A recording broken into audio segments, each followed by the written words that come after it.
Hello everyone, welcome back to my YouTube channel. तो आज मैं लाई हूँ आप सभी के लिए एक इम्पॉर्टेंट वीडियो। यहाँ पर हम स्टार्ट करने वाले हैं एक और बुक। ठीक है, तो सभी लोग अपने अपने कोड का इंतज़ार कर रहे होंगे कि बॉटनी 135 पढ़ा रही हूँ। जिसको 135 पढ़ना है 135 पढ़ रहा है, और मुझे कमेंट आ रहे थे कि मैं बॉटनी 141 का भी स्टार्ट करूँ। बहुत ही प्यारा सब्जेक्ट है ये आपका बॉटनी। ठीक है, तो मोहब्बत तो होगी आप लोगों को। यहाँ पे इस वाली बुक में जो हम पढ़ने वाले हैं, आपका थर्ड ईयर की बुक है। ठीक है, ये आप पढ़ेंगे। इसके अंदर सेल क्या है आपको पता है कि सेल क्या है? बेसिक यूनिट ऑफ लाइफ है। ठीक है, बेसिक यूनिट ऑफ लाइफ है सेल आपकी। फिर आप पढ़ेंगे मॉलिक्यूलर बायोलॉजी, जिसमें आप मॉलिक्यूल्स के बारे में पढ़ेंगे। ठीक है, यानी जेनेटिक्स के बारे में पढ़ेंगे। तो यहाँ पे आप जेनेटिक्स पढ़ने वाले हैं, तो भाई बहुत अच्छे से मैं पढ़ाने वाली हूँ जेनेटिक्स। आई होप आपको समझ में आने वाला है। तो इसका जो ब्लॉक नंबर 1 है, वहाँ पे हम देखेंगे क्या क्या चैप्टर है। तो आप यहाँ पे बेसिकली सेल पढ़ेंगे, जेनेटिक्स पढ़ेंगे। ठीक है, सेल पढ़ेंगे, जेनेटिक्स पढ़ेंगे, ये सारी चीज़ें आप लोग यहाँ पर पढ़ेंगे। तो आ जाते हैं, हम देख लेते हैं क्या है। ब्लॉक नंबर 1 में आपके 2 ब्लॉक हैं, आपको पता है। हर एक में वॉल्यूम 1 में आपके 2 ब्लॉक हैं, वॉल्यूम 2 में भी आपके 2 ही होंगे। ठीक है, तो यहाँ पे देखो, सबसे पहले है ब्लॉक 1, जिसमें आप सेल इन मॉलिक्यूलर बायोलॉजी बुक का नाम है, जिसमें आप सबसे पहले सेल बायोलॉजी की टेक्निक्स देखोगे कि क्या हमें क्यों ज़रूरत पड़ी टेक्निक्स को देखने के लिए। कि हमने कई सारी टेक्निक्स देखी, माइक्रोस्कोपी देखी, हमने क्रोमेटोग्राफी करी। क्यों करी? क्योंकि हमें क्या माइक्रोस्कोपी जो हम टेक्निक लेकर आए थे, हमारे पास क्या है, स्मॉल सेल्स के बारे में स्टडी करने के लिए, जो हमारी आंखों से ना दिखे। ठीक है, तो हम उसको माइक्रोस्कोप के थ्रू लाए थे। तो इसीलिए आप जो ब्लॉक नंबर 1 में पढ़ने वाले हैं, उसमें आप माइक्रोस्कोपी की यानी कि टेक्निक्स पढ़ने वाले हैं। ब्लॉक 2 में आप लोग सेल पढ़ेंगे। सेल पढ़ेंगे, आपकी बेसिक यूनिट ऑफ लाइफ है। सेल के बारे में पढ़ोगे, किसने खोजा उसको, कौन लेके आया। ठीक है, बहुत सारे साइंटिस्ट थे, सब ने अपने मंत्र फूके थे। ठीक है, कि सेल को किसी ने बोल दिया रिडोल्फ वर्चू ने बोलता ऑमनिस सेलुला ई सेलुला, है ना, ऐसा मंत्र फेंक दिया था। तो ये सारी चीज़ें आप लोग पढ़ोगे इसमें। एंड फंक्शन देखो, क्या सेल का फंक्शन है, सेल के अंदर कितने ऑर्गेनल्स हैं। ठीक है, सेल में ऑर्गेनल्स, यूकैरियोटिक सेल क्या होते हैं, प्रोकैरियोटिक सेल क्या होते हैं, ये सारी चीज़ें आप ब्लॉक नंबर 2 में पढ़ने वाले हैं। Okay, so I hope you understand everyone. तो चलिए हम आ जाते हैं सबसे पहले ब्लॉक नंबर 1 के पहले यूनिट में। आज हम फर्स्ट यूनिट करने वाले हैं, जिसका नाम कुछ नहीं बल्कि माइक्रोस्कोपी है। माइक्रोस्कोपी एक ऐसी टेक्निक्स होती है जिसके अंदर हम क्या करते हैं, माइक्रो यानी कि छोटा, स्मॉल, स्कोपी मतलब चुलुक, यानी छोटे चीज़ों को देखने के लिए जो टेक्निक यूज़ करते हैं, that is microscope. I hope you understand. इसके नाम में जाने का और कहीं नहीं जाने का। Okay, so let's get started the unit number 1। सो आ जाते हैं यूनिट नंबर 1 पे। बहुत देर लगाते हैं। तो सबसे पहले मैं बता दूं, इंट्रोडक्शन पढ़ेंगे आप सबसे पहले। उसके बाद आप पढ़ेंगे इमेजिंग टेक्निक्स। इमेजिंग टेक्निक्स यानी इमेज को देखना, किसके थ्रू, माइक्रोस्कोप के थ्रू, उसी को हम बोलते हैं माइक्रोस्कोपी। फिर आप पढ़ेंगे प्रिंसिपल ऑफ माइक्रोस्कोपी, यानी क्या प्रिंसिपल है माइक्रोस्कोपी का। फिर आप पढ़ेंगे बहुत सारे microscope, light microscope, phase contrast, fluorescence, confocal, polarisation. ठीक है, बाकी आपके माइक्रोस्कोप जो होते हैं ये ज़्यादा इंपॉर्टेंट नहीं है, जो ये वाले हैं माइक्रोस्कोप। यहाँ से आपका इलेक्ट्रॉन माइक्रोस्कोप, जिसको हम EM कहते हैं, इलेक्ट्रॉन माइक्रोस्कोप, यानी कि इस माइक्रोस्कोप में बहुत ही बड़े बड़े बल्क में बड़े बड़े माइक्रोस्कोप होते हैं, जिसमें हम इलेक्ट्रॉन का यूज़ करते हैं। ठीक है, इलेक्ट्रॉन का यूज़ करते हैं। इसमें आपका ट्रांसमिशन इलेक्ट्रॉन माइक्रोस्कोप है, यानी कि ट्रांसमिट होता है इलेक्ट्रॉन्स का, उसके थ्रू हमें क्या देखने को मिलता है, इमेजेस देखने को मिलती है, एकदम सुंदर, अपनी आंखों से नहीं बल्कि माइक्रोस्कोप से। ओके, उसके बाद स्कैनिंग इलेक्ट्रॉन माइक्रोस्कोप, जिसमें हमें स्कैन करना पड़ता है। ठीक है, जैसे आप बारकोड स्कैन करके पेमेंट करते हैं, राइट, दिस टाइप। ओके, उसके बाद आपका स्कैनिंग ट्रांसमिशन इलेक्ट्रॉन माइक्रोस्कोप, यानी स्कैनिंग ट्रांसमिशन दोनों मिला करके बना दिए हैं, इसलिए इसका नाम स्टैम हो जाता है। फिर आप देखेंगे एनवायरमेंटल स्कैनिंग इलेक्ट्रॉन माइक्रोस्कोपी। ठीक है, ये पढ़ेंगे। फिर उसके बाद आप डिफरेंट टाइप के माइक्रोस्कोप को एक बार कंपेयर करेंगे, एंड देन आपको समझ में आ जाएगा। देन उसके बाद है आपके पास कई सारे इलेक्ट्रॉन माइक्रोस्कोपीज की टेक्निक है, यानी कि स्टैन करना। कई सारे सेल्स ऐसे होते हैं, ठीक है, मान लो आपके कलरलेस सेल हैं, स्टैनिंग में आप क्या करते हो, कुछ अलग अलग डिफरेंट टाइप के वो कंपाउंड्स को या फिर कलर्स को, ठीक है, स्टैन का यूज़ करके आप क्या करते हो, डिफरेंट कंपोनेंट्स की आप उसको सेपरेट कर पाते हो। मान लो आपके पास ऐसे सेल्स हैं जिनके पास क्या है, कलर ही नहीं है कोई, तो आप माइक्रोस्कोप में कैसे देख पाओगे क्या कलर। वरना आप माइक्रोस्कोप में देखो, किसी का ब्राउन कलर है, किसी का ब्लू कलर है, जो कि कलर प्रोड्यूस कर रहा है आफ्टर स्टैनिंग, तो आपको पता चल जाएगा कि ये माइटोकॉन्ड्रिया है भाई, ये लाइजोसोम है भाई, ये है। ठीक है, इस टाइप, तो उसे हम स्टैनिंग कहते हैं। तो यहाँ पे आप नेगेटिव स्टैनिंग करेंगे। ठीक है, क्या है नेगेटिव स्टैनिंग, हम पढ़ने वाले फ्रीज फ्रैक्चर करेंगे। ठीक है, वो फ्रैक्चर नहीं है, जब समझ रहे हैं, यहाँ पे सेल के लिए है। एंड उसके बाद आप पढ़ेंगे शेडो कास्टिंग। देन उसके बाद आपका ये चैप्टर डन हो जाएगा। इस चैप्टर में से 1-2 क्वेश्चंस आते हैं, उसके अलावा नहीं आते हैं। तो जो इंपॉर्टेंट है वो आपके टाइप्स ऑफ माइक्रोस्कोप है, उसको हम एक टेबल के थ्रू डन एंड डस्टेड कर लेने वाले हैं। ठीक है, 1 शॉट भी आ जाएगा। और आपका अभी तो हम डिटेल में पढ़ रहे हैं, इसीलिए मैं आपको सारा पढ़ाने वाली हूँ, तो आप लोग पढ़ लीजिए। ओके, तो चलिए स्टार्ट कर लेते हैं। सबसे पहले इंट्रोडक्शन में देखते हैं कि सेल बायोलॉजी किसे कहते हैं। सेल बायोलॉजी आपकी ऐसी ब्रांच है बायोलॉजी की, जिसमें आप क्या पढ़ते हो, स्टडी ऑफ सेल के बारे में, यानी सेल के बारे में पढ़ोगे, उसका स्ट्रक्चर क्या है, भाई उसकी डिटेल्स क्या हैं भाई, सेलुलर एज वेल एज सब सेलुलर प्रोसेस क्या होते हैं और सेल्स के बीच में क्या इंटरेक्शन होता है, ठीक है। ये इन सारी चीज़ों को हम सेल बायोलॉजी के अंदर पढ़ते हैं। कई सारी टेक्निक्स आपको देखने को मिलेंगे जिसमें स्ट्रक्चरल डिटेल देखने को मिलेगा आपका, किसका, सेल का, उसका फंक्शन क्या है वो देखने को मिलेगा। तो टेक्निक्स में आप ये पढ़ेंगे। इमेजिंग टेक्निक कौन सी, माइक्रोस्कोपी, जो कि बहुत ही ज़्यादा यूजफुल है, जिसकी मदद से हम आर्किटेक्चर यानी सेल की बनावट किस तरीके से, टिश्यू की बनावट किस तरीके से, कई सारे ऑर्गेनिल्स प्रेजेंट होते हैं सेल में तो किस तरीके से प्रेजेंट है, बहुत ही छोटे छोटे माइन्यूट से structural detail of the cell को जानने के लिए हमारे पास क्या होती है, टेक्निक्स होती है माइक्रोस्कोपी। तो इस चैप्टर में हम लोग कई सारे प्रोसेसेस पढ़ने वाले हैं, हमारी नॉलेज को बढ़ाएंगे, सेलुलर स्ट्रक्चर के बारे में, उनके फंक्शन के बारे में, सब आप माइक्रोस्कोप में पढ़ेंगे, वो बायोकेमिकल टेक्निक होती है। नाउ अब हम आ जाते हैं सबसे पहले इमेजिंग टेक्निक, जिसका नाम और कुछ नहीं माइक्रोस्कोपी है। कई सारी टेक्निक्स होती हैं आपके पास, ठीक है। स्ट्रक्चरल डिटेल जानते हैं हम सेल का, ठीक है, जो सेल में प्रोसेसेस हो रही हैं उसके बारे में जानने के लिए हम माइक्रोस्कोपी टेक्निक ला रहे हैं। मोस्ट कॉमन टेक्निक है ये स्ट्रक्चरल डिटेल के बारे में बताने के लिए, बार बार वही लाइन आ रही है, टिश्यू के बारे में, ऑर्गेनिल्स के बारे में बताने के लिए जो आपके प्लांट सेल्स या एनिमल सेल्स में होते हैं। माइक्रोस्कोप एक ऐसा इंस्ट्रूमेंट है, ठीक है, माइक्रोस्कोप एक ऐसा इंस्ट्रूमेंट है जिसमें हम स्मॉल थिंग्स को देख पाते हैं जो हमें अपनी प्यारी सी आंखों से नहीं दिखता है, ठीक है, यानी छोटी चीज़ें जो हमें अपनी प्यारी सी आंखों से नहीं दिख रहा है तो हम क्या करते हैं, माइक्रोस्कोप का यूज़ करते हैं। आपने लैब में कई सारी माइक्रोस्कोप देखे, कंपाउंड माइक्रोस्कोप ज़्यादा कॉमन है जो अब चलता है, ठीक है, वरना पहले वो ज़माने में सिंपल माइक्रोस्कोप हुआ करते थे और बहुत सारे माइक्रोस्कोप के बारे में ही स्टडी हम लोग करने वाले हैं। तो आप बेसिकली क्या करते हो, जो छोटे सेल्स होते हैं उनको नहीं देख पाते अपनी आंखों से, तो हम क्या करते हैं, माइक्रोस्कोप का यूज़ करते हैं, right.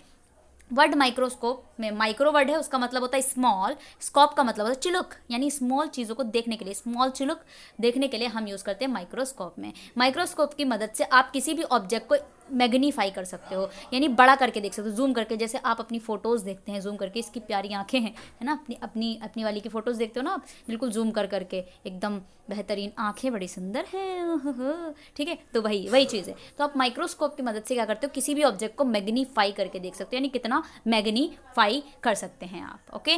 Now most commonly use जो आपका किया जाता है ऑप्टिकल या फिर लाइट माइक्रोस्कोप का यूज़ किया जाता है, और यहाँ पे हम ग्लास लेंसेज का यूज़ करते हैं ताकि इमेजेस को हम क्या कर पाएँ, मैग्नीफाई कर पाएँ। आप सबसे पहले हिस्ट्री देख लेते हैं कि कैसे माइक्रोस्कोप आया।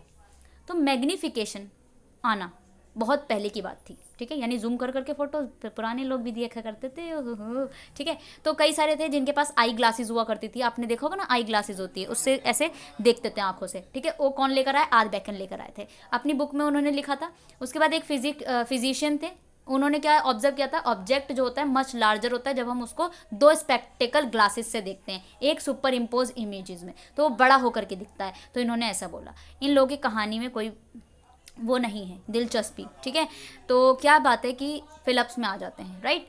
तो develop a microscope made up of would and cardboard with eyepiece and objective lens. तो इन्होंने एक माइक्रोस्कोप बनाया जो किससे बना था, लकड़ी, कार्डबोर्ड से, और आईपीस था उसमें, और एक ऑब्जेक्टिव लेंस था। एंटन वॉन लेवेनहॉक, जिन्होंने लिविंग सेल की भी खोज करी थी, ये एक माइक्रोबायोलॉजिस्ट थे। इन्होंने पहला सिंपल माइक्रोस्कोप 1668 में खोज करके हमको दे दिया। इनके पास लिविंग ऑर्गेनिज्म होते थे छोटे छोटे, उनको पानी या वाटर में देखने के लिए उन्होंने इसका यूज़ किया। Organism appears like dot. तो ऑर्गेनिज्म किस तरीके से दिखते थे, पूरे पूरे नहीं दिखते थे। ऑर्गेनिज्म अगर पानी में देख रहे हैं ना, डॉट डॉट की तरह दिखते थे। तो इस तरीके से लाए थे, ठीक है। इन्होंने कैसे बनाया था, इनके पास डबल कॉन्वेक्स लेंस था और दो सिल्वर प्लेट के बीच में रखा। लिवन हुक ने माइक्रोबॉय बहुत ज़्यादा पॉपुलर थे वर्ल्ड में, ठीक है, इन्होंने ये सबसे पहले खोज की थी, ठीक है। तो ये देखो लिवन हुक का ये देखो कैसा है, बैट जैसा है ना, इस तरीके से।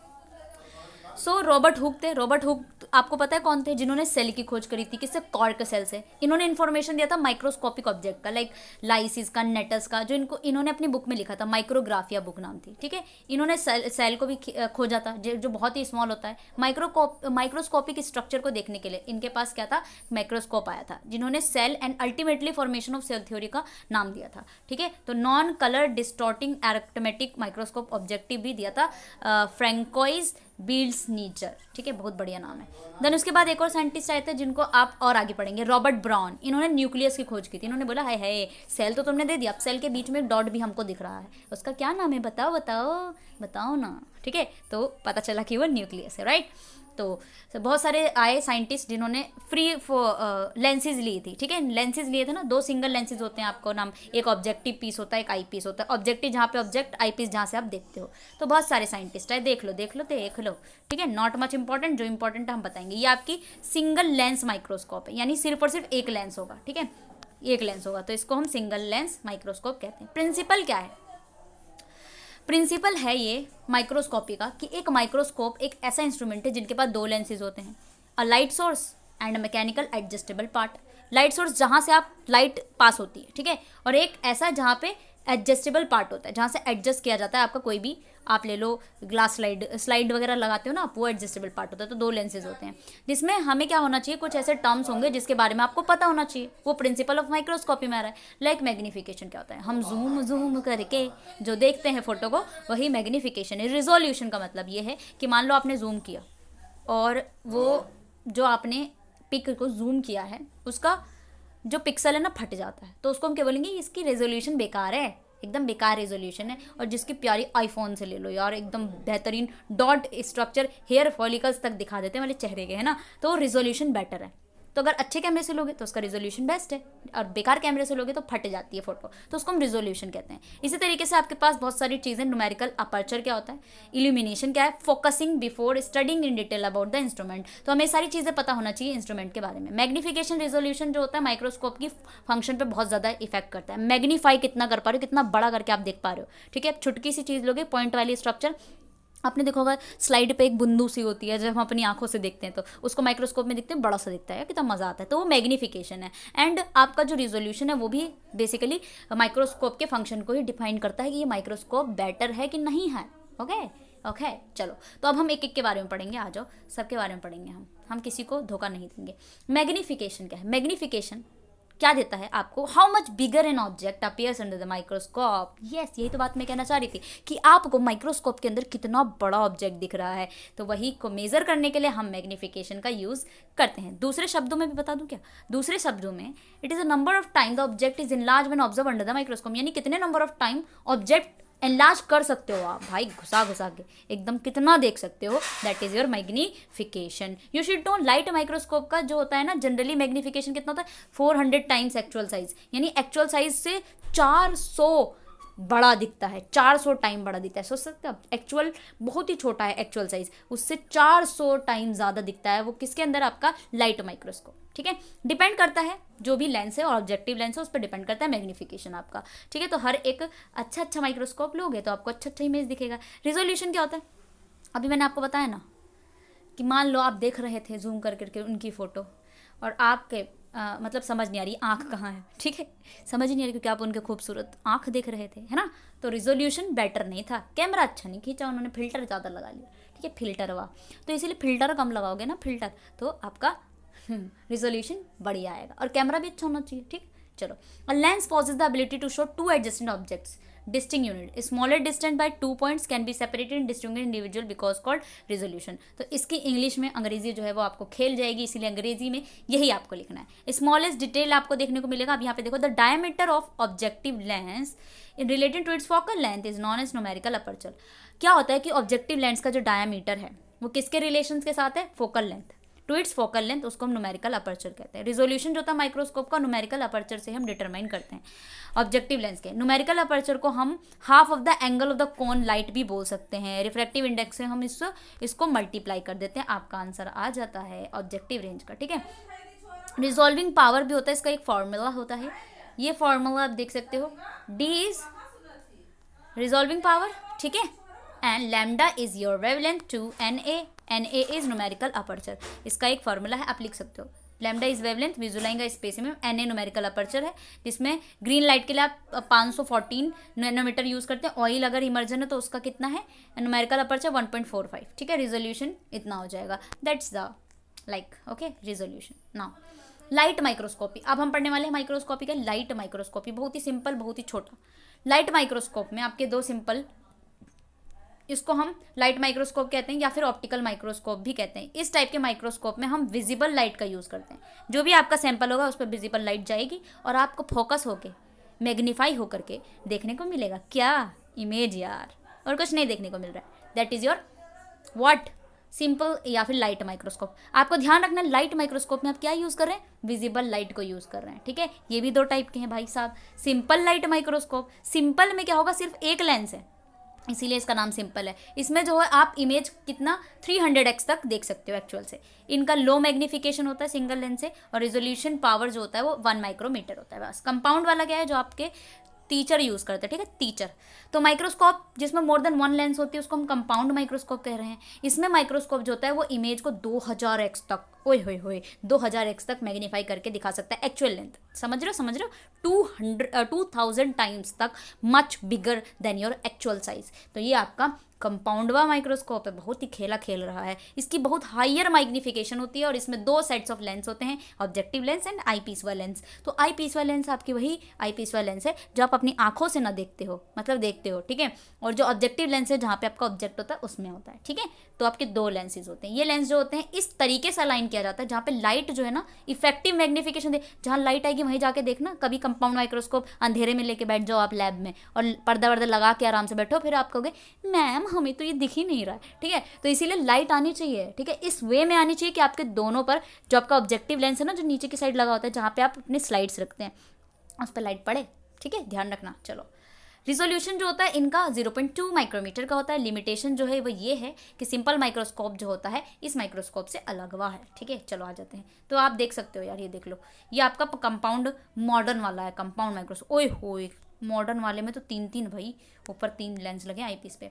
पार्ट्स के बारे में अगर हम बात करें तो मेनी पार्ट्स होते हैं। मेनी पार्ट्स कौन कौन से पार्ट्स होते हैं हम देखेंगे। ऑब्जेक्टिव लेंस होता है, ऑक्यूलर लेंस होता है, लेंस ट्यूब होता है, स्टेज होता है, रिफ्लेक्टर होता है। ये objects is magnified through the objective lens. तो ऑब्जेक्ट जो है वो किसके थ्रू, व्हाट ऑब्जेक्ट किसके थ्रू मैग्नीफाई किया जाता है, ऑब्जेक्टिव लेंस के थ्रू, ठीक है। जब टारगेट को फोकस किया जाता है तो इमेज क्या है, ऑब्जर्व होता है आपको कौन से लेंस से, ऑक्यूलर लेंस से। तो आपने देखा होगा ना 3 लेंस लगे होता है, फिर आप ऐसे घुमाते हो तुड़ुम तुड़ुम तुड़ुम, फिर देखते हो किससे दिख रहा है, किससे दिख रहा है, ठीक है। तो इस तरीके से आपका कंपाउंड माइक्रोस्कोप होता है जो आप यूजुअली अपने लैब में देखते हो, ठीक है। तो देख लेना उसको जा करके। ओके, अब की बार चलो, ऑब्जेक्टिव लेंस क्या होता है, लाइट फ्रॉम द स्पेसिमेन, जो लाइट पड़ती है उसमें देखते हैं, जो कि इमेज को मैग्नीफाई कर देता है और आपको 2 से 100x के टाइम तक दिखाता है।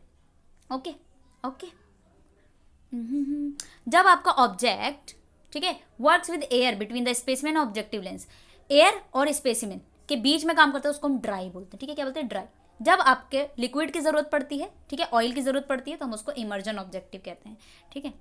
रिफ्रैक्टिव इंडेक्स पे बेहतरीन होता है। चलो, आई पीस क्या होता है, आई पीस वही है जिसको हम ऑक्यूलर लेंस कह रहे हैं, ठीक है। तो घबराना नहीं, ऑक्यूलर लेंस क्या है, आपकी आई पीस जिससे आप देख रहे हो। आई पीस एक ऐसा लेंस होता है जब आप ऑब्जर्व करने देखते हो, किसको, इमेज को ऑब्जर्व करने में देखते हो, ठीक है। एनलार्ज टाइप का आपको बना के देता है। इस तरीके से आपका पूरा ये कंपाउंड माइक्रोस्कोप है भाई साहब। माइक्रोस्कोप देख लो, यही वही माइक्रोस्कोप, आपने देखा होगा क्या क्या चीज़ें हैं, ठीक है।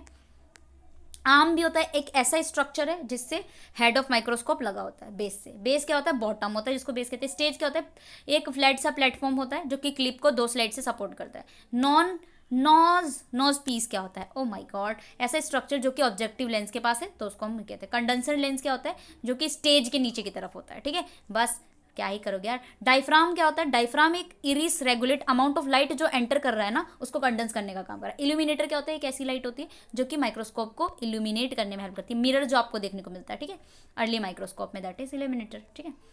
ओके, तो this is all about your parts, ठीक है। स्पेशलाइज ऑप्टिकल माइक्रोस्कोप क्या है, ये आपका मॉडिफिकेशन है, स्पेशल अडेप्टेशन है जो हम बेसिकली ऑप्टिकल माइक्रोस्कोप में देखने को मिलते हैं। कुछ स्पेशलाइज माइक्रोस्कोप होते हैं, इल्यूमिनेटर लेंस जो होता है वो सिंगल यूनिट में लगा होता है। इसमें इन्वर्टेड माइक्रोस्कोप है जिसमें आपका जो कंडेंसर है वो अपर पार्ट में होता है माइक्रोस्कोप के, जिससे डायरेक्ट लाइट जो होती है वो स्टेज तक चली जाती है और आई पीस से आपको देखने को मिल जाता है। और एंगल जो होता है वो ऑब्जेक्टिव सेट पे लगा होता है तो आपको जल्दी से देखने को मिलेगा। ये ज़्यादा इंपॉर्टेंट नहीं है। स्टीरियोस्कोपिक माइक्रोस्कोप जो होता है डाइसेक्टिंग माइक्रोस्कोप है।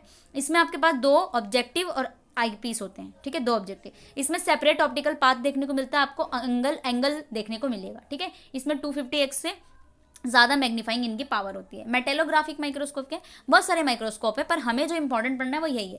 तो वर्टिकल सोर्स ऑफ लाइट होती है यहाँ पे, ठीक है, और लाइट जो है हम फोकस कराते हैं ऑब्जेक्टिव से पूरे आपके स्पेसिमेन में। रिफ्लेक्टिंग माइक्रोस्कोप क्या होते हैं, ये रिफ्लेक्टिंग ऑब्जेक्टिव टाइप का होता है, जैसे कि सेकेंडरी कॉन्वेक्स मिरर होता है। Bright field not much important, dark field भी, interference microscope not much important. हम यहाँ पे फेस कॉन्ट्रास्ट माइक्रोस्कोपी पढ़ेंगे। फेस कॉन्ट्रास्ट माइक्रोस्कोपी को किसने, एक डच फिजिस्ट से फ्रिट्ज ज़ेरनिक, इन्होंने 1934 में देखा था, इनको अवार्ड भी मिला था नोबेल प्राइज में फिजिक्स में, ठीक है। इस टाइप के माइक्रोस्कोप में कॉन ऑफ लाइट जो होती है स्पेसिमेन से पास की जाती है, जिससे डिफ्रैक्शन पैटर्न देखने को मिलता है। लाइट रे जो होती है ऑब्लिक होती है थ्रू द स्पेसिमेन से, जिससे क्या होता है रिफ्रैक्टिव वेव्स देखने को मिलती है, और अनरिफ्रैक्टिव वेव जो होती है वहाँ से डेविएट होने को देखने को मिलता है। और जो आपकी अनरिफ्रैक्टिव रिफ्रैक्टिव रेज होती है वो फोकस होती है इमेज प्लेन पे। तो आपको दो या दो से ज़्यादा लाइट कंबाइन होकर के एक इंटरफेरेंस देखने को मिलता है। ये आपकी वेव होती है, बेसिकली दो कंबाइनिंग वेव को एक साथ प्रोड्यूस करके दिखाया जाता है। तो ये आपका होता है फेज कॉन्ट्रास्ट माइक्रोस्कोपी। ये कुछ इस तरीके से दो वेव्स दिख रही हैं आपको,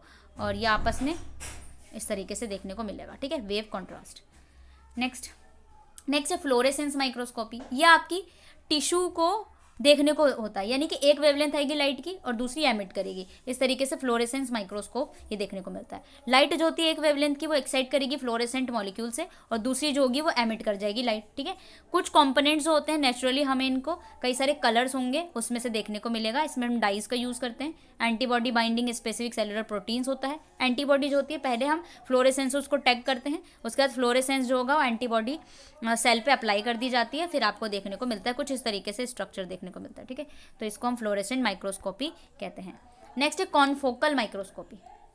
कॉनफोकल माइक्रोस्कोपी जो है वो एडवांस माइक्रोस्कोपी टेक्निक है, जिसमें हम पिन होल, ठीक है, use a pin hole use करते हैं ताकि फोकस लाइट आपको एलिमिनेट होती हुई दिखाई दे। इसमें ऑप्टिकल सेक्शन होता है जो कि कलेक्ट किया जाता है एलिमिनेशन करने के बाद। हम यहाँ पे क्या करते हैं, लाइट को कलेक्ट करते हैं, फिर फोकल लेंथ के हिसाब से हम लाइट को पास कराते हैं, ठीक है, एंटर कर जाता है, कुछ इस तरीके से देखने को मिलता है। ये आपका पोलराइजेशन माइक्रोस्कोपी क्या होती है, इसमें जो लाइट सोर्स है ना उसमें पोलराइजर फिल्टर लगा होता है, ठीक है। पोलराइज लाइट होती है जो कि ट्रैवल करेगी सिंगल प्लेन से, और कहाँ से जाएगी, ऑब्जेक्ट से पास करती हुई जाएगी। तो जो भी ये लाइंस आएगी वो दो बीम्स में स्प्लिट हो जाती है और उनके डिफरेंट पोलराइजेशन हो जाती है। जो पोलराइज लाइट आ रही है उसको, पोलराइज जो होता है एक ऐसा डिवाइस है जो कि पोलराइज लाइट को क्या करेगा, ट्रांसमिट करने में। एनालाइजर जो है ऐसा डिवाइस है जो कि ऑब्जेक्टिव जहाँ से दिख रहा है उसको एनालाइज करेगा। तो इस तरीके से यहाँ पे पोलराइजर और एनालाइजर देखने को आपको मिलता है, ठीक है। यहाँ पे जो इंपॉर्टेंट है वो है आपका इलेक्ट्रॉन माइक्रोस्कोप, ठीक है, जो ज़्यादा इंपॉर्टेंट इस पर ज़्यादा फोकस कर रहे हैं। इलेक्ट्रॉन माइक्रोस्कोप आपकी ऐसी टेक्निक है जहाँ पे हाई रिजोल्यूशन इमेज देखने को मिलता है, बायोलॉजिकल हो या नॉन बायोलॉजिकल हो। यहाँ पे एक बीम ऑफ इलेक्ट्रॉन को यूज़ किया जाता है सोर्स ऑफ इल्यूमिनेशन की तरह, ठीक है। इलेक्ट्रोस्टैटिक्स और इलेक्ट्रोमैग्नेटिक लेंस का यहाँ पे यूज़ किया जाता है, जो कि बीम ऑफ इलेक्ट्रॉन को क्या करेगी, कंट्रोल करेगी और इमेज बनाने में फोकस करेगी। तो इसीलिए हम इसको इलेक्ट्रॉन माइक्रोस्कोपी कहते हैं। यहाँ पे क्या क्या बेसिक कॉम्पोनेंट्स हैं हम उसको देख लेते हैं। आज बेसिक कॉम्पोनेंट्स ये है, वैक्यूम सिस्टम क्रिएट किया जाता है, बहुत ही एंटायर कॉलम को एक वैक्यूम में रखा जाता है जहाँ पे पाथ ऑफ इलेक्ट्रॉन बीम आ सके। यहाँ पे जो है इलेक्ट्रॉन्स को ट्रेवल किया जाता है जो कि इजीली एयर में ट्रेवल नहीं हो पाते। इलेक्ट्रॉन गन होती है ताकि हम इलेक्ट्रॉन बीम को एमिट कर पाएँ। इस गन में आपके पास कैथोड होता है जो कि ऐसा फिलामेंट है जो टंगस्टन का बना हुआ है, ठीक है। कितने इलेक्ट्रॉन एमिट कर सकता है, 50 से 100 किलोवोल्ट के इलेक्ट्रॉन्स। एनोड होता है जहाँ पे पावरफुल इलेक्ट्रिक फील्ड लगी होती है। एक होल्ड होता है एनोड की जगह जहाँ पे इलेक्ट्रॉन बीम आएगी, ट्रैवल करेगी हाई स्पीड से, और 3 से 5 किलोवोल्ट तक वोल्टेज की जरूरत पड़ेगी। इलेक्ट्रोमैग्नेटिक लेंस होते हैं, एक साथ अरेंज किए जाते हैं जो कि इल्यूमिनेशन मैग्निफिकेशन करने में हेल्पफुल होता है। नेक्स्ट है फोटोग्राफिक सिस्टम। ये जो होता है इमेज को रिकॉर्ड करने में हेल्प करेगा। कूलिंग सिस्टम जो होता है वो कॉलम में लगाया जाता है जिससे हीटिंग ना हो पाए, क्योंकि हम बहुत ज़्यादा वोल्टेज में काम कर रहे हैं, इसीलिए हीटिंग को रिलीज करने में, प्रिवेंट करने में हम कूलिंग सिस्टम को लगाते हैं, जैसे ही आपको इस इमेज में देखने को मिल रहा है, ठीक है। ये आपका पूरा इलेक्ट्रॉन माइक्रोस्कोप है। इन इलेक्ट्रॉन माइक्रोस्कोप को हमने दो टाइप में बांटा है, एक है आपका ट्रांसमिशन इलेक्ट्रॉन माइक्रोस्कोप और दूसरे स्कैनिंग इलेक्ट्रॉन माइक्रोस्कोप। यहाँ पे ट्रांसमिट किया जाएगा ऑब्जेक्ट के थ्रू, फोकस करेंगे लेंस से जिसमें सैम आएगा, ठीक है। Sam is nothing but scanning electron microscope, ठीक है, इमेज बनाने में। तो आ जाते हैं एक एक के बारे में पढ़ेंगे। ट्रांसमिशन इलेक्ट्रॉन माइक्रोस्कोप क्या है। ट्रांसमिशन इलेक्ट्रॉन माइक्रोस्कोप में हाई रिजोल्यूशन पावर होती है। ये इलेक्ट्रॉन को किसने दिया था, अर्नेस्ट रुस्का ने दिया था, ठीक है, इन्होंने डेवलप किया कमर्शियली। इस टाइप ऑफ माइक्रोस्कोप में जो हम बीम यूज कर रहे हैं वो इलेक्ट्रॉन को directly thin section of specimen में बिल्कुल इजेक्ट करा रहे हैं, ठीक है, डायरेक्टली। यहाँ पे हाई एनर्जी लगती है इलेक्ट्रॉन्स की, क्योंकि हम एटम से क्या करते हैं, सैंपल से उसको इंटरेक्ट कराते हैं, फिर पार्टिकल्स जो होता है वो इमेज को बना लेता है। हाई वोल्टेज चाहिए क्योंकि आप इलेक्ट्रॉन गन से पास करते हो, जैसे टंगस्टन फिलामेंट का बना होता है इलेक्ट्रॉन गन। कैथोड का यूज़ करते हो ताकि आप एक्सेलरेट कर पाओ इलेक्ट्रॉन बीम को और एनोड पर जाकर के आपकी इमेज बने। इलेक्ट्रॉन बीम जो होती है इलेक्ट्रोस्टैटिक्स इलेक्ट्रोमैग्नेटिक लेंसेज पर जाके फोकस होती है। यहाँ पे जो इलेक्ट्रॉन ट्रांसमिशन होता है वो स्पेसिमेन के थ्रू होता है, फिर उसके बाद जो स्ट्रक्चर आपको देखने को मिलता है वो ऑब्जेक्टिव लेंस के थ्रू देखने को मिल जाता है। इमेज और शेडो होती है, ये आपकी कुछ इस तरीके से देखने को मिलती है, बहुत ही खतरनाक लग रहा है। ठीक है, ये आपकी है टैम। टैम का हम सैंपल को सेपरेट करने में हेल्प यूज़ करते हैं। ठीक है, ये आप देख सकते हो मेम्ब्रेन स्ट्रक्चर वगैरह होती है तो हम उसमें यूज़ करते हैं इस माइक्रो। अल्ट्रा माइक्रोटोम क्या होता है, ये एक टूल होता है जो कि extremely thin section of specimen को स्मॉल स्पेसिमेन को कट करने में हेल्प करता है। ठीक है, हम टैम में इसको यूज़ करते हैं। रिजोल्यूशन को इन्हेंस करता है। इलेक्ट्रॉन बीम बहुत ज़्यादा वीक होती है। ठीक है, बहुत ही वीक एंड पास किया जाता है डिस्टेंस थ्रू एयर से, जिसको हमें इलेक्ट्रॉन माइक्रोग्राफ्स कहते हैं। अब आपका आ जाता है सैम। स्कैनिंग इलेक्ट्रॉन माइक्रोस्कोप क्या है, इसमें आपका जो होता है इलेक्ट्रॉन बीम पूरे स्पेसिमेन से पास किया जाता है। ठीक है, मॉलिक्यूल जो होता है वो एक्साइट होता है पहले तो, उसके बाद हाई एनर्जी लेवल से एमिट करके सेकेंडरी इलेक्ट्रॉन जाता है। इसमें क्या होता है, आपकी इमेज जो होती है बन जाती है कहाँ पे, इलेक्ट्रॉन बीम जब फोकस किया जाता है एक स्पॉट टाइप का स्ट्रक्चर आपको सरफेस पे देखने को मिलता है, तो इसमें स्कैनिंग होती है। ठीक है, इसीलिए इस तरीके से देखने को मिलता है स्कैन इलेक्ट्रॉन माइक्रोस्कोप। देखो कितना भारी भरकम है यार, बहुत भारी भरकम है। ठीक है, सैंपल किस तरीके से बनाया जाता है, सैम का देखो मटेरियल को फिक्स किया जाता है। ठीक है, 2.8% ग्लूटाराल्डिहाइड, इसमें ज़्यादा नहीं है। फिर आप वॉश कर दोगे थ्राइस टाइम, स्पेसिमेन को डिहाइड्रेट करोगे, ऑटोमेटेड प्रोसेस लगाओगे, बहुत बड़ा प्रोसेस है। ठीक है, तो इसके बाद आपको देखने को मिल जाएगी इमेज। ओके, तो आपका ये इतना नहीं आता है, बस यही है कि आपको पता होना चाहिए कि सैम क्या है। ठीक है, टाइप्स ऑफ माइक्रोस्कोप। अब यहाँ पे स्टैम है यानी स्कैनिंग ट्रांसमिशन इलेक्ट्रॉन माइक्रोस्कोपी। ऐसे माइक्रोस्कोपी जब हम दोनों एलिमेंट्स को टैम और सैम को दोनों को क्या करते हैं, कंबाइन कर देते हैं, तो हमारे पास क्या आ जाता है, स्टैम माइक्रोस्कोपी आ जाती है। ठीक है, ये एक ऐसी टेक्निक है जिसमें हाई वैक्यूम कंडीशन चाहिए होता है, मोर कॉम्प्लेक्स होता है। ठीक है, अब यहाँ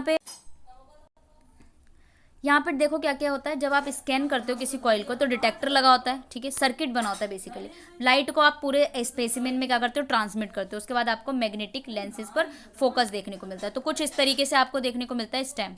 ठीक है, ये देखो। उसके बाद आते हैं एनवायरमेंटल स्कैनिंग इलेक्ट्रॉन माइक्रोस्कोपी। ये एक स्पेशलाइज्ड होता है जिसमें अनकोटेड स्पेसिमेन को एनालाइज किया जाता है। फर्स्ट कमर्शियल को ESEM जो है आपका electron scanning electron microscopy electron scan corporation USA में देखा गया था। ये इंस्ट्रूमेंट जो होता है हाई क्वालिटी रिजोल्यूशन देता है वेट सैंपल का। ठीक है, इसमें लो वैक्यूम और गैस होती है। सैंपल जो होता है वो low pressure gases high humidity पर लगाया जाता है जिसमें क्लियरली ऑब्जर्व हो जाए। यहाँ पे जो होगा बायोलॉजिकल सैंपल में होता है और आपके पास हाई वैक्यूम कंडीशन होती है, वो भी अनस्टेबल, तो यहाँ पे सेकेंडरी इलेक्ट्रॉन को डिटेक्टर की तरह यूज़ किया जाता है, फिर आपको एक बायोलॉजिकल मटीरियल को स्टडी हो जाती है। अब हम डिफरेंट टाइप की माइक्रोस्कोपी देखेंगे, वो इस टेबल के थ्रू देखेंगे। इस टेबल में आपको पूरा अच्छे से समझ आएगा किस तरीके से माइक्रोस्कोपी अलग अलग है। ठीक है, सबसे पहले कैरेक्टरिस्टिक्स देखोगे क्या क्या है चीज़ें, फिर कंपाउंड माइक्रोस्कोप, कॉन्फोकल, स्कैनिंग और ट्रांसमिशन। ठीक है, ये आप पढ़ेंगे। ओके, तो आ जाते हैं। सबसे पहले क्या करें, सोर्स ऑफ इल्यूमिनेशन, यानी कि कंपाउंड माइक्रोस्कोप में जो आप सोर्स लगा रहे हैं जहाँ से आप इल्यूमिनेट करेंगे इमेज फॉर्मेशन के लिए, वो क्या है, लाइट है। कॉन्फोकल में भी लेजर लाइट का यूज़ किया जाता है। स्कैनिंग इलेक्ट्रॉन माइक्रोस्कोप में इलेक्ट्रॉन का यूज़ किया जाता है। ट्रांसमिशन इलेक्ट्रॉन माइक्रोस्कोप में भी इलेक्ट्रॉन्स का किया जाता है। टाइप ऑफ लेंसेज क्या है, आपका कंपाउंड में ग्लास लगे होते हैं, कॉन्फोकल में ग्लास होगा, डाइक्रोमेटिक मिरर्स भी होंगे। स्कैनिंग में एक इलेक्ट्रोस्टैटिक होगा और एक इलेक्ट्रोमैग्नेटिक व्यू आपके लेंसेज होंगे। इसमें 1 इलेक्ट्रोस्टैटिक होंगे और कुछ इलेक्ट्रोमैग्नेटिक लेंसेज होंगे। मीडियम ऑफ इमेज कहाँ बनेगा आपका, सबसे पहले एयर में बनेगा कंपाउंड में, फिर उसके बाद कॉन्फोकल में एयर में बनता है, इन दोनों का वैक्यूम में बनता है। सैंपल किस तरीके से बनाया जाता है, इसमें रिक्वायर्ड नहीं होती है, सैंपल इसमें रिक्वायर्ड नहीं होती, लेकिन सैम और टैम में आपको सैंपल बनाने की जरूरत पड़ती है। स्पेसिफिक माउंटिंग ग्लास स्लाइड पे होता है, यहाँ पे डाई सैंपल लगाते हैं, यहाँ पे एल्यूमिनियम स्टफ और अनकोटेड कॉपर ग्रेड्स का यूज किया जाता है टैम में। ठीक है, इमेज फोकसिंग एंड एडजस्टमेंट में चेंजिंग ऑब्जेक्टिव। ठीक है, क्योंकि ऑब्जेक्ट को चेंज कर करके किया जाता है। उसके बाद देखो डिजिटली इन्हांस आपका इसमें है, इलेक्ट्रिकल और चेंजिंग करंट लगाया जाता है। मीन्स फॉर ऑब्टेनिंग स्पेसिमेन, यहाँ पे एब्जॉर्प्शन के थ्रू होता है, यहाँ पे लेजर लाइट के थ्रू होता है, यहाँ पे इलेक्ट्रॉन जब स्कैटर्ड करते हैं उसके बाद यहाँ पे होता है, और यहाँ पे भी इलेक्ट्रॉन का स्कैटर्ड होता है। उसके बाद देखो टाइप्स ऑफ इमेज, 2 डायमेंशनल बनता है, यहाँ पे भी 3 डायमेंशन, यहाँ 3D और यहाँ पे 2 डायमेंशनल। तो आपको इस तरीके से टाइप्स ऑफ माइक्रोस्कोप देखने को मिलेगा। ठीक है, यहाँ पे भी आपका पूरा यहाँ मैचिंग है किस तरीके से अल्ट्रा माइक्रोटोम है क्या है। Technique for separation tissue for electron microscopy. अब आप क्या करोगे, इलेक्ट्रॉन माइक्रोस्कोपी स्टेनिंग प्रोसेस देखोगे, जहाँ पे आप क्या करते हो, स्टेन करते हो, जिसके हिसाब से आपको पता चल जाएगा कौन सा सेल अलग है, इसके हिसाब से आप अलग अलग सेल्स को देख पाते हैं। तो सबसे पहले होती है स्टेनिंग। स्टेनिंग प्रोसेस जो होती है, आप क्या करते हो, कलर कलर कंपाउंड का यूज़ करके स्टेन कराते हो। सबसे पहला आएगा नेगेटिव स्टेनिंग। ये जो होता है बहुत ही स्मॉल ऑब्जेक्ट के लिए होता है, आप एग्जामाइन कर पाएंगे छोटे से छोटा ऑब्जेक्ट को, जिसमें आप यूज करते हैं टेम का यानी transmission electron. Shape and surface जो होगा आपका कैरेक्टरिस्टिक्स इंटेक होगा, ऑर्गेनिल्स को हम एग्जामाइन कर पाएंगे इस टेक्निक से। इस मेथड के थ्रू हमारे पास सेक्शन जो होता है उसको कट नहीं करते हैं, बल्कि एक स्मॉल ड्रॉप ऑफ लिक्विड को अप्लाई करते हैं कॉपर ग्रिड में और ड्राई कर देते हैं एयर में। फिर जो ड्राई सरफेस होगा उसको हम स्टेन तक लाएंगे और आपके पास कौन सा स्टेन होगा, फॉस्फो टंगस्टिक एसिड या फिर यूरिनल एसिटेट। इसकी मदद से आपको स्टेन डार्क बैकग्राउंड सा दिखेगा और फिर आप उसके हेल्प से पता कर पाएंगे कि कौन सी स्टेनिंग है। तो अगर इस तरीके से स्टेनिंग है डार्क कलर की बिल्कुल, तो नेगेटिव स्टेनिंग है, इस तरीके से है तो पॉजिटिव स्टेनिंग है, ये आपको पता चल जाएगा। ठीक है, नेक्स्ट है आपका फ्रीज फ्रैक्चर। फ्रीज फ्रैक्चर आपका होता है फिजिकल ब्रेकिंग करना, उसको हम फ्रैक्चर बोलते हैं। फ्रोजन बायोलॉजिकल सैंपल होगा जो बिल्कुल फ्रीज किया होगा और नेचुरल वीकनेस की वजह से सेल को हम क्या करेंगे, फ्रॉज कर देंगे। उसके बाद क्या होगा, 2 लेयर्स बनने को मिलेंगे लिपिड मॉलिक्यूल का, जिससे हम मेम्ब्रेन को ऑर्गेनिल्स के थ्रू अलग अलग करेंगे। मेन स्टेप जो है फ्रीज फ्रैक्चर में वो क्या है, पहले आप फ्रीजिंग करोगे, फिर फ्रैक्चर करोगे, फिर रेप्लिका बनाओगे, फिर रेप्लिका को क्लीन कर दोगे, जिससे आपको फ्रीजिंग फिक्सेशन मिलेगा। उसके बाद आप क्या करोगे, ग्लिसरॉल आप डालोगे क्रायो प्रोटेक्शन के थ्रू। ठीक है, इस काइंड के सैंपल में आपको प्लेनर व्यू देखने को मिलेगा, इंटरनल ऑर्गेनाइजेशन देखने को मिलता है। तो हम बेसिकली क्या देख रहे हैं यहाँ पे, मेम्ब्रेन की इंटरनल ऑर्गेनाइजेशन देख रहे हैं और आप यहाँ पे देख पाते हो। ठीक है, यहाँ पे प्रोसीजर है किस तरीके से आप टेक्निक कर रहे हैं। ठीक है, फ्रीज फ्रैक्चर का तो देखो क्या होता है, जनरली आप सेल लेंगे, ठीक है, कोई भी सेल होगा सिंपल सा, उसको फ्रोज कर देंगे लिक्विड फ्रीऑन में, जिससे क्या होगा, इमोबिलाइजेशन होगा सेल कंपोनेंट्स का। कंपोनेंट जो है वो चल नहीं पाएंगे, ठीक है, क्योंकि फ्रीज हो चुके हैं -130 डिग्री सेल्सियस में। फिर आपके पास जो फ्रोजन सेल होगा उसको ब्लॉक करेंगे, फ्रैक्चर कर देंगे चैम्बर में, इवैक्यूएटेड चैम्बर में। फिर जो इरेगुलर्स आपको फ्रैक्चर मिलेगा यानी अलग अलग कंपाउंड्स मिलेंगे, उस पर आप प्लाज्मा मेम्ब्रेन लगाएंगे या फिर ऑर्गेनिल्स पे लाइंस होगी ना वीकनेस। रेप्लिका जो होगा स्पेसिमेन का वो शेडोइंग प्लेटिनम से बनाएंगे। फिर जो रेप्लिका होगा आप उसको बनाएंगे थिन लेयर ऑफ कार्बन से, इवेपोरेट कर देंगे 2 सरफेस में। फिर रेप्लिका जो होगा पीछे छूट जाएगा और ऑर्गेनिक मटेरियल जो है वो एसिड से डाइजेस्ट हो जाएगा। फिर आप इलेक्ट्रॉन माइक्रोस्कोप में उसको देख पाएंगे। ठीक है, तो इस तरीके से होता है। फ्रीज ईचिंग क्या है, ये भी एक टेक्निक है जिसमें आप फ्रीज फ्रैक्चर के रिलेटेड ही होता है। यहाँ पे एक स्टेप और ऐड कर दिया जाता है फ्रीज फ्रैक्चर प्रोसीजर में। इस मेथड में क्या होता है, रैपिडली फ्रोज करेंगे फ्रीओन में, उसके बाद स्टक करेंगे शार्प नाइफ से। ठीक है, फ्रीज फ्रैक्चर मेथड के थ्रू बिल्कुल अच्छे से जैसे आपका है इस तरीके से आपको देखने को मिलेगा। बायोलॉजिकल सैंपल जो होगा लाइन ऑफ नेचुरल वीकनेस आपको लो टेम्परेचर पे होगा। फिर वैक्यूम्स में क्या करेंगे आप, वाटर प्रोड्यूस जो होगा उसको आप रिमूव कर देंगे, जिससे ईचिंग हो जाएगा। तो ईचिंग सरफेस जो होगा, एरिया जो होगा सरफेस का, वो पेरिफेरी पे बैकग्राउंड के थ्रू आ जाएगा। ठीक है, फिर आप मेटल्स कौन सा यूज़ करेंगे, प्लेटिनम का। फिर आप बैक कर देंगे कार्बन फिल्म से। ये सारी चीज़ें जब डिजोल्व हो जाएगी स्ट्रॉन्ग एसिड से, जो बचा हुआ पार्ट होगा उसको इलेक्ट्रॉन माइक्रोस्कोप से देख लेंगे। शैडो कास्टिंग क्या है, शैडो कास्टिंग भी आपकी ऐसी टेक्निक है जिसमें आप सरफेस के टेक्सचर के बारे में बात कर रहे हैं स्पेसिमेन का। यहाँ पे वैक्यूम डिपोजिशन होगा मेटेलिक फिल्म में, dried experiment, 3 dimensional electron beam image का यूज़ करेंगे इस टेक्निक पे आप। इसमें क्या होगा, आपके पास जो इलेक्ट्रॉन सब्सटेंस है वो डिपोजिशन हो जाएगा बिल्कुल सरफेस से और आपको एक एंगल देखने को मिलेगा। ठीक है, कोटेड एंगल, जिसमें मेटल होगा एक साइड में जो शेडो क्रिएट करेगा। ठीक है, 3 डायमेंशनल अपीयरेंस आपको देखने को मिल रहा है, यानी शेडो भी क्रिएट कर रहा है। ठीक है, इस तरीके से। तो ये आपका शेडो कास्टिंग टेक्निक हो गया। ठीक है, ये नेक्स्ट पे आपका ये कंप्लीट हो चुका है चैप्टर। तो यहाँ पे आपका कुछ था नहीं। सबसे पहले आप यहाँ पे अगर मैं टर्मिनल क्वेश्चन की बात करूँ तो मैग्नीफिकेशन क्या होता है, वही जिससे आप इमेज को कितना लार्ज देख पाएँ। रिजोल्यूशन क्या होता है, यानी कितना अच्छे से इमेज दिख रहा है। ESEM क्या है आपका, एनवायरमेंटल स्कैनिंग इलेक्ट्रॉन माइक्रोस्कोप, जिसमें आपका क्या होता है, अनकोटेड एरियाज का यूज़ किया जाता है। यहाँ पे आप वैक्यूम का यूज़ करते हैं। स्टेम भी आपका इसे नेगेटिव स्टेनिंग क्या होती है, जिसमें आप लोग क्या करते हैं, डार्क बैकग्राउंड देखने को मिलता है, जिससे कलर अगर प्रोड्यूस हो रहा है तो आपको स्टेन करने में हेल्प मिलेगा और सेल को आप देख पाएंगे। शेडो कास्टिंग में आता है आपको शेडो देखने को मिलता है। ठीक है, रिजॉल्विंग पावर के क्या क्या फैक्टर्स हैं उसको आपको देखना है। Various type of electron microscope कौन से आपके, इलेक्ट्रॉन माइक्रोस्कोप में आपका आता है TEM और आपका आता है SEM, ESEM, या आपके तो स्टैम होता है। सिंपल एंड कंपाउंड माइक्रोस्कोप के बीच में डिफरेंशिएशन, टैम और सैम के बीच में डिफरेंशिएशन। कॉन्फोकल फ्लोरेसेंस माइक्रोस्कोप क्या होता है, बस ये आपका कंप्लीट है। यहाँ पे आपको वैसे भी आंसर लिखे जाएंगे। ठीक है, तो आप यहाँ से पढ़ भी सकते हैं। तो यहाँ पे ये आपके हो गए सैम, टैम। ठीक है, डिफरेंशिएशन भी आप लोग पढ़ लेना, सिंपल एंड कंपाउंड माइक्रोस्कोप में क्या डिफरेंशिएशन है, ठीक है। नेक्स्ट यूनिट हम पढ़ेंगे इसका नेक्स्ट पार्ट में, जिसमें आप क्रोमेटोग्राफी पढ़ेंगे, ठीक है। इसमें भी आप कलर प्रोड्यूस करने के बाद आप पता कर लेते हैं कितने एलिमेंट्स हैं या फिर जो भी मोनोसेक्राइड्स हैं, वो सारी चीज़ें आप क्रोमेटोग्राफी के थ्रू पढ़ते हैं। बहुत इंपॉर्टेंट है, आपके केमिस्ट्री में भी हेल्पफुल रहेगा और यहाँ पर भी हेल्पफुल है, ठीक है। देन मॉलिक्यूलर बायोलॉजी और अच्छे है, जहाँ पे आप जेनेटिक्स के बारे में पढ़ेंगे। तो आज के लिए इतना ही, मिलते हैं नेक्स्ट में। तो आपको क्या करना है, सारा का सारा अच्छे से रिवाइज कर लेना, जो भी आपके एग्जाम के पॉइंट ऑफ व्यू से हैं वो सारा मैं वन शॉट में भी कराऊंगी, और उससे पहले आप लोग ही यूनिट वाइज कर लीजिए, ठीक है। तो बाकी मिलते हैं नेक्स्ट में, बाय बाय।